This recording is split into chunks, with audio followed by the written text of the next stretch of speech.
एक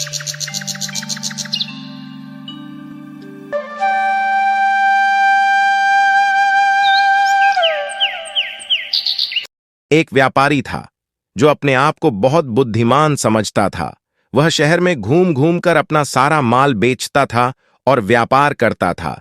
जब उसे व्यापार में लाभ होने लगा तो वह अपने आप को एक सफल व्यक्ति समझने लगा। दूसरों को उसका असली नाम राकेश था। वह व्यापार के रूप में दुर्लभ और दुर्लभ वस्तुएं लाया करता था।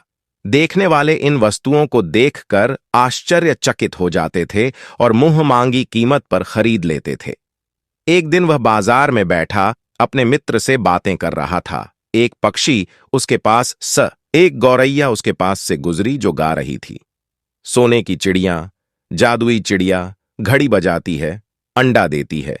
जिसने यह सुना वह अपने दोस्त को छोड़कर चिड़िया के पीछे चला गया। चिड़ी मार के पास सभी पिंजरे खाली थे।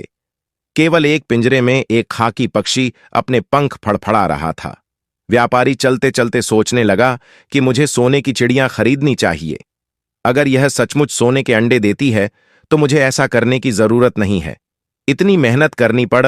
बचपन में उसकी दादी उसकी मां को मैके जाने पर कहा करती थीं, तुम क्या सोने की चिड़िया हो जो मैके चली गए तो मेरा बेटा गरीब हो जाएगा। तो गविया सोने की चिड़िया होती है। बस उसकी ये ख्वाहिश थी, काश उसके पास वो चिड़िया हो। चिड़ी मार को रोकते हुए व्यापारी ने कहा, भाई, क्या यह सचमुच सोने की चिड़िया है? यह तो साधारण चिड़िया जैसी लगती है। भाई, यह चिड़िया कोई डायन नहीं है। 14वीं रात को जब गज्जर कहीं दूर से आवाज करता है तो यह एक सुनहरा अंडा देता है। इस पक्षी ने मेरे घर में 10 अंडे दिए हैं, लेकिन यह अपने मालिक को केवल 10 अंडे देता है। इसके बाद अगर कोई इसे खरीदता है तो यह दूसरे मालिक को 10 अंडे और देगी। चिड़ी मार की बात को सच मानकर व्यापारी ने पक्षी खरीद लिया और उसके पास जो कुछ भी था उसे चिड़ी मार को बेच दिया। अगले दिन चिड़ी मार दोबारा बाजार में नजर नहीं आई। एक समय में एक पक्षी के लिए अपनी सारी संपत्ति बेचने के बाद व्यापारी एक पक्षी पिंजरे वाली व्यापारी एक झोपड़ी में पक्षी पिंजरे के साथ रहता था। दोस्तों ने उसे बहुत समझाया।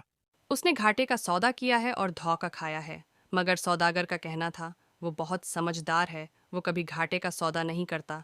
तुम देखना मुझे कितना फायदा होगा। सौदागर को बस 14वीं रात का इंतजार था। आखिर वो रात आ गई। सौदागर बहुत खुश था कि उसकी चिड़िया आज सोने का अंडा देगी। पूरी रात जागता रहा। चिड़िया पिंजरे में कभी सूती और कभी फड़फड़ाती रहती। आखिर सुबह होने लगी।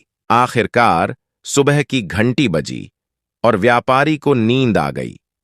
जब उसकी आंख खुली और वह पिंजरे के पास गया तो पिंजरे में कोई अंडा नहीं था और वह अपना सिर पकड़कर बैठ गया।